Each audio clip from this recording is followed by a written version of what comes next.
Kylie and I'm one of the sisters from the Doggie Bakery team, and today I'll be showing you how to make a really easy banana and honey cake.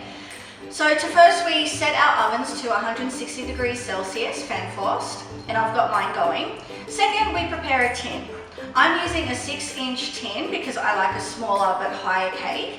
So we need to line the base. To do that, get a small piece of baking paper, press it in the base, and then I just cut the outline. And this will sit neatly at the bottom of the tin. There you go. So it just sits nicely down the bottom. And then just get some oil spray and spray on the inside just so that it doesn't stick. And that's our baking tin ready. So to get our mixture together, we have 2 bananas that have been mashed.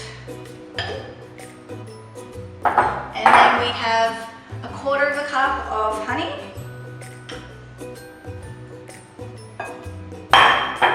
2 free-range eggs. And a 1/3 cup of water. So they're all our wet ingredients.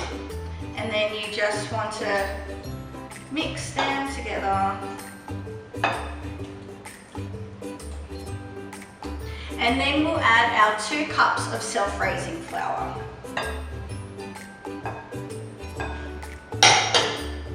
And just fold that in.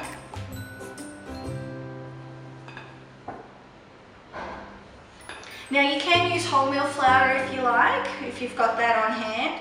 Just be aware that the wholemeal flour does absorb more water, and so you may need to add more water to get a thicky, sticky batter, which is what we're after. So here we've got our batter, and it's quite sticky and gooey, which is what we want. So if you're using the wholemeal flour and it's a bit drier than this, then you do want to add a little bit of extra water. So then all we do is we place it into our tin.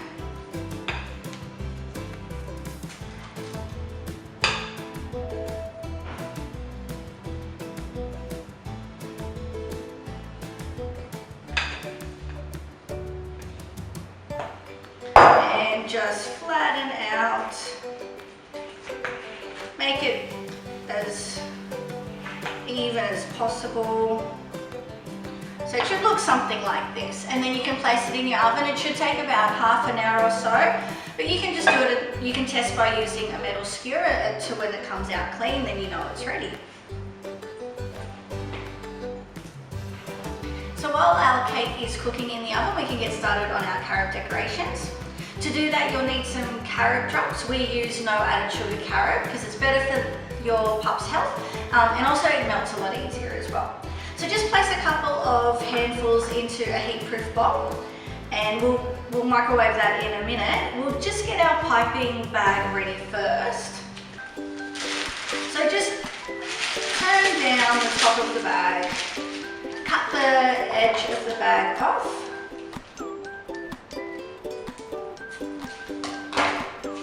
Then with the bigger part of the coupler, you place that down the tip of the bag. And then I like to use a Wilton or a Loyal size 2 piping tip, which is round. You can use whichever size or shape that you like, depending on the pattern that you'd like to achieve. So just place that on the top, and then with the other part of the coupler, you secure it like this. And then to melt your carob, just keep a really close eye on it. You want to first try for about 20 seconds and then give it a stir, then another 20 seconds, give it a stir, and then decrease it down to about 10 seconds, depending on the amount of carob that you're using and also the intensity of your microwave. So this is my melted carob. It's just nice and evenly distributed with no little clumps in there.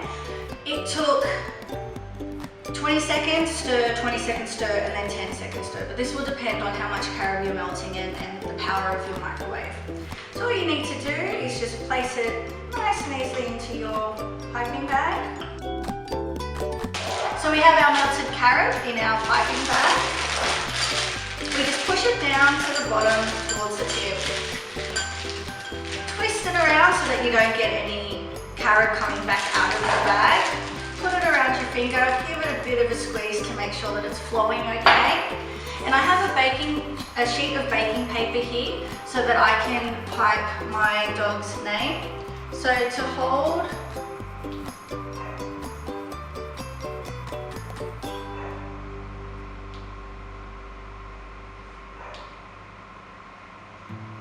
so that's one name, but I'm going to try lots of others, and you can do them different sizes. So you press the bag using your thumb, and you can control the tip with your other hand and the other finger. I like to control my elbow. So as you can see, I'm just going to do a lot of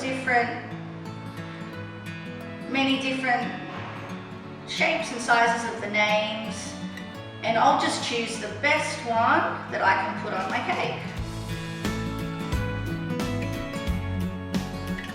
So squeeze and let go, squeeze and let go. So just to minimize the drippage.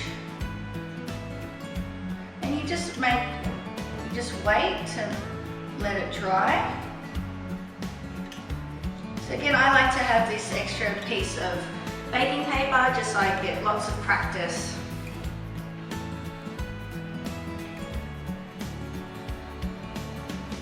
So as you can see, they're all a little bit different, and I'll choose my favourite ones to put on the cake.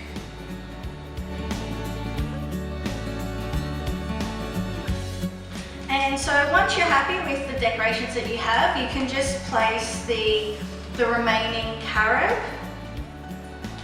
onto another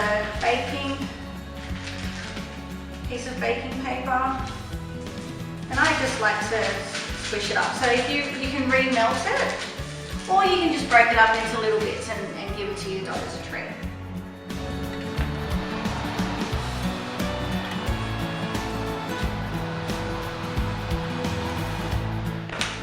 Okay, so once your cake is ready, have a cooling tray ready. Just leave it on there for about 10 minutes, and then we can turn it out and wait till it fully cools, and then we can ice our cake. We'll be back soon.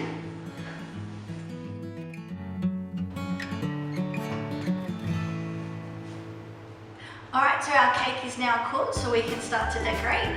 The first thing we need to do is level out our cake. So take a serrated knife, and I like to cut just the top here.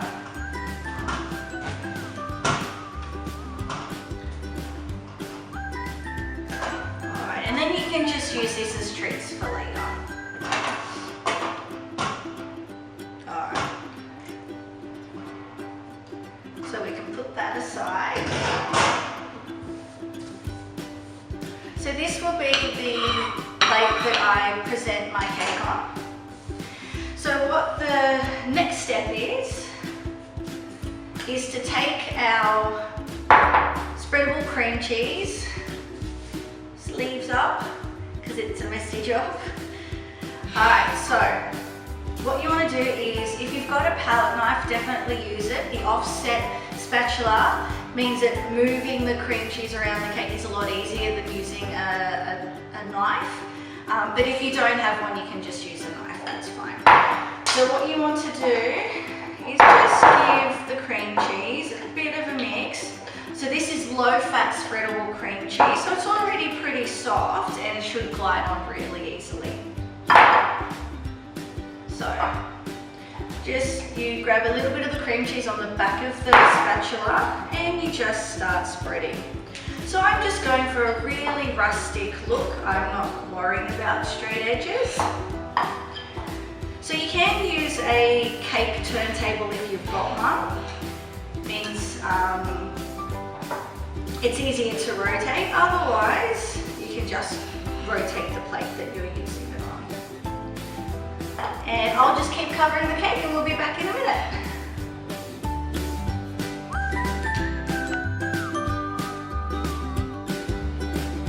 The next step to decorate is using our sprinkles. So I'm just going to put a little bit just around the edge.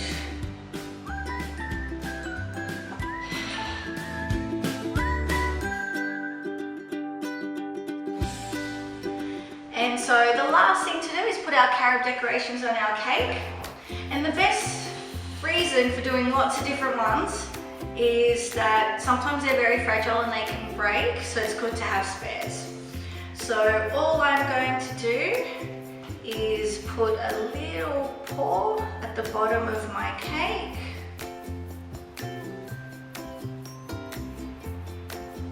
And if you put it in the wrong place, you can always use your knife or spatula just to pick it up again and move it. It's not a problem. So the cakes can be frozen a month or so in advance. Just make sure that it's completely defrosted before you ice it. Now when you're icing, you want to make sure you ice it as close to the time of the birthday party as possible, because particularly with the cream cheese it can crack. So I just broke a cake trying to pick it up. That's why you have spares. So there you go, a super easy honey and banana cake for your pup. We hope you enjoyed today. Please give your pup a really big cuddle from Aunty K and Aunty D. Thanks again, see you next time.